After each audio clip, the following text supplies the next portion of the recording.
안녕하십니까. 매일 안교 교과 방송 개인 말씀 묵상 시간에 함께 하신 성도 여러분들을 진심으로 환영합니다. 올해에는 성도님들의 가정마다 하나님의 축복하심이 넘치시고 새 소망과 생명력이 넘치는 그런 한 해가 되시기를 간절히 축원합니다. 이제 기도하시고 시작하겠습니다. 하늘에 계신 아버지 하나님, 우리에게 새로운 힘과 능력을 주셔서 오늘도 우리의 삶이 주님을 바라보며 주님의 말씀에 귀 기울이고 순종하는 삶이 되게 인도하여 주옵소서. 말씀을 펼 때에 성령의 역사하심이 우리의 심령에서 함께하여 주옵기를 예수님의 이름으로 간절히 기도드립니다. 아멘. 네, 오늘 금요일 소지는 더 깊은 연구를 위해입니다. 우리가 지난 시간들을 좀 돌아보면서 요약하는 그런 시간이 되겠습니다. 하나님은 사랑이시다. 하나님이 세상을 이처럼 사랑해서 독생자를 주셨다. 이런 말씀들에 대해서 사람들은 많은 의문을 제기합니다. 질문의 핵심적인 내용을 따져보면 하나님이 사랑이시라면 왜 이 땅에 이렇게 고통과 슬픔이 만연하고 있느냐?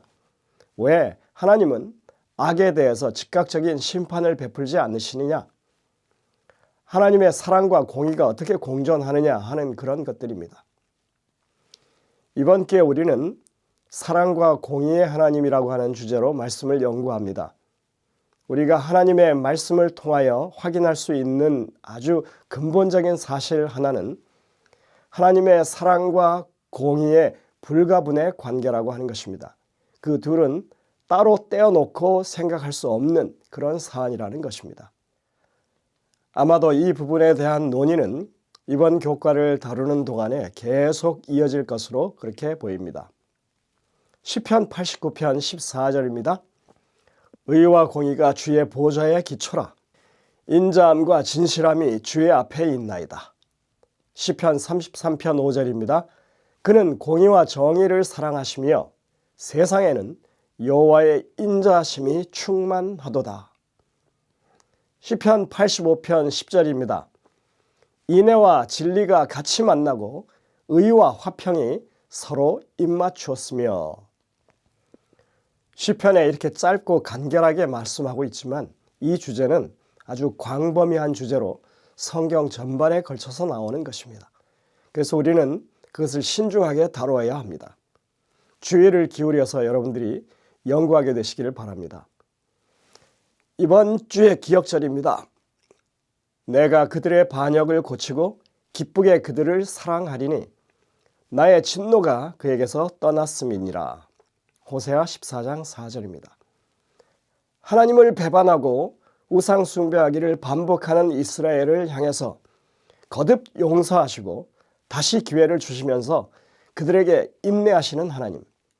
하지만 호세아서의 마지막 장에서는 하나님께서 여전히 용서를 베푸시고 그들을 사랑하리라고 하는 언약의 내용이 나오고 있는 것입니다. 참으로 놀라운 하나님의 사랑이 아닐 수 없습니다.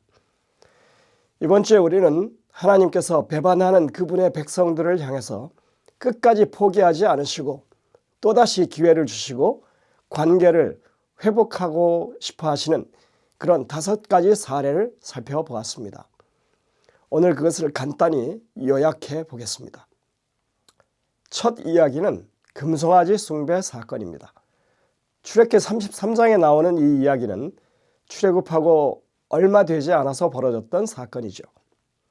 모세는 시내 산 위에 올라가서 율법을 받고 있었고 그 사이에 백성들은 금송아지를 만들어 숭배했습니다. 모세의 손에는 우상 숭배를 금하는 십계명이 들려 있었습니다. 그 율법에 정확히 위배되는 행위를 하고 있었던 것입니다. 3,000명의 사람들이 끝까지 저항하다가 결국은 죽임을 당했고 모세는 하나님과의 별도의 시간을 가지면서 중보하는 시간을 가졌습니다. 이스라엘은 하나님과 맺은 언약을 스스로 저버렸지만 하나님은 그들과 다시 언약을 맺기를 원하십니다. 모세에게 두 번째로 돌비를 만들어 오라고 하시기 직전에 하나님께서 이렇게 출애굽기 33장 19절에서 말씀하십니다. 여호와께서 이르시되 내가 내 모든 선한 것을 내 앞으로 지나가게 하고 여호와의 이름을 내 앞에서 선포하리라. 나는 은혜 베풀 자에게 은혜를 베풀고 긍휼히 여길 자에게 긍휼을 베푸느니라. 이 말씀은 구원받을 자와 멸망할 자를 미리 정해 두었다는 그런 말씀이 아니죠. 이것은 비록 계약을 위반했어도 하나님께서는 그런 사람들에게 은혜를 베푸시고 긍휼히 여기시겠다는 그런 선언입니다. 우리가 일반적으로 생각하는 것과는 벗어나 있는 하나님의 사랑인 것입니다. 다음 사건은 호세아의 이야기입니다. 음란한 아내를 맞아서 음란한 자식을 낳으라고 하는 기괴한 하나님의 명령이 주어졌습니다. 이해할 수 없을 만큼 타락한 이스라엘을 향하신 하나님의 극단적인 조치로 볼 수 있는 명령입니다.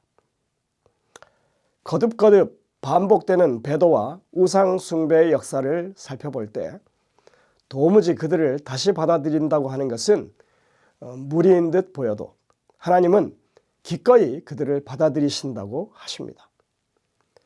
기억절에서 우리가 보았듯이 하나님께서는 그런 이스라엘이라 할지라도 기꺼이 정말 마음의 기쁨으로 사랑하시겠다고 하십니다. 정말이지 하나님의 사랑은 일방적인 사랑으로 보일 만큼 무모한 사랑입니다. 세 번째 사건은 창조의 사건이었습니다. 하나님은 이 우주를 굳이 창조하지 않으셔도 됐었죠. 사람을 굳이 만들지 않아도 됐습니다. 하나님이 사랑할 대상이 필요해서도 아니었고 하나님이 거할 집이 필요해서도 아니었습니다. 하나님의 사랑은 자발적으로 세상과 사람의 창조를 의도하셨던 것입니다. 계시록 4장 11절에 주께서 만물을 지으신지라 주의 뜻대로 있었고 또 지으심을 받았다 이렇게 표현했습니다. 창세기 1장에서 보듯이 창조의 사건이 하나님이 기뻐하시는 일이었음이 분명합니다. 하나님은 모든 것이 좋았다고 하십니다. 그리고 이사야 43장의 두 구절은 그것을 더 뒷받침해 주는 말씀들입니다. 내 이름으로 불리어지는 모든 자, 곧 내가 내 영광을 위하여 창조한 자를 오게 하라. 그를 내가 지었고 내가 만들었느니라. 이 백성은 내가 나를 위하여 지었나니 나를 찬송하게 하려 함이라.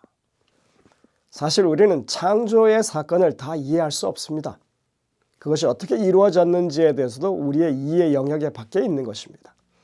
하지만 분명한 것은 하나님이 원하신 일이고 기뻐하셨던 일이라고 하는 것입니다. 주는 것이 사랑의 속성이라면 창조의 사건은 그것을 너무나 잘 나타내주는 일이라고 할 수 있습니다. 네 번째 사건은 마태복음 22장에 나와 있는 혼인잔치의 비유입니다. 이것은 하나님의 구원 섭리와 자유의지를 잘 나타내 보여주는 비유입니다. 왕은 아들의 혼인잔치를 위해서 사람들을 초청합니다.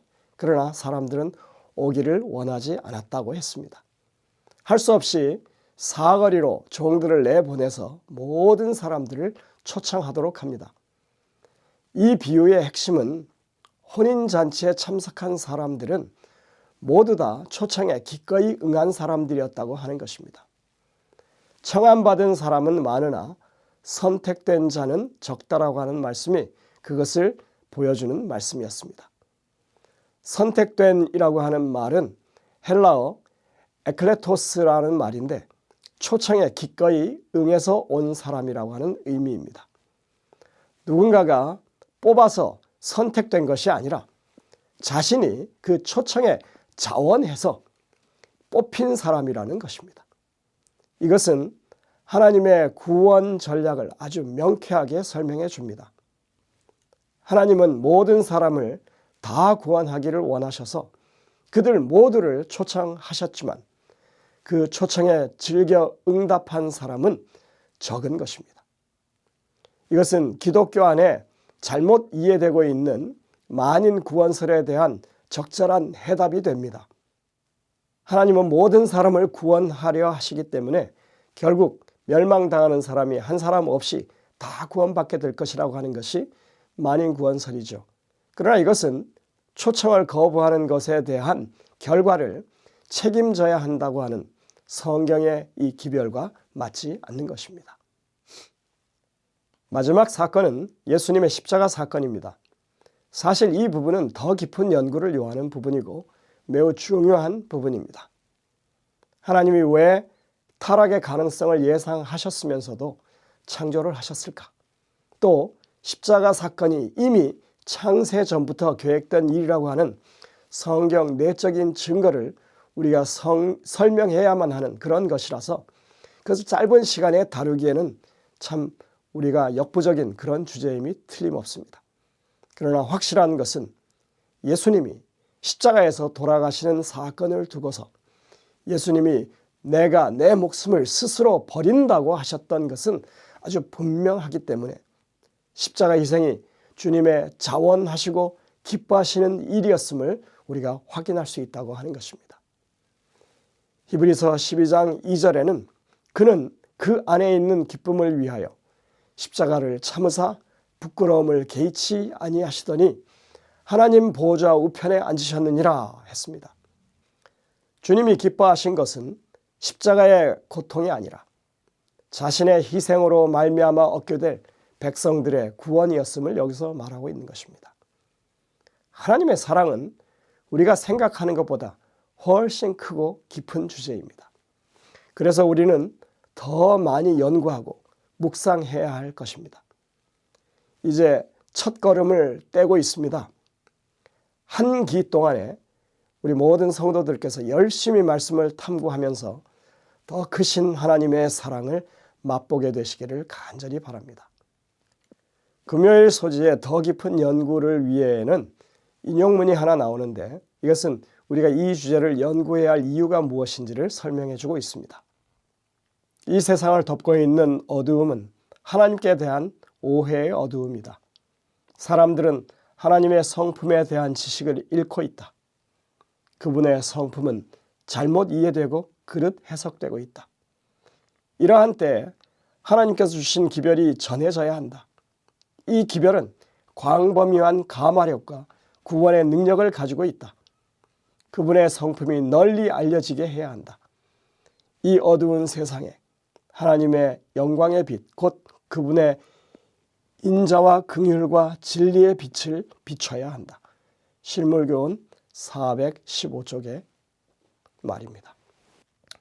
세상 사람들은 하나님께 대한 오해를 가지고 살고 있습니다. 심지어 믿는다고 하는 우리들조차도 하나님의 사랑에 대해서 바르게 이해하지 못하고 있습니다.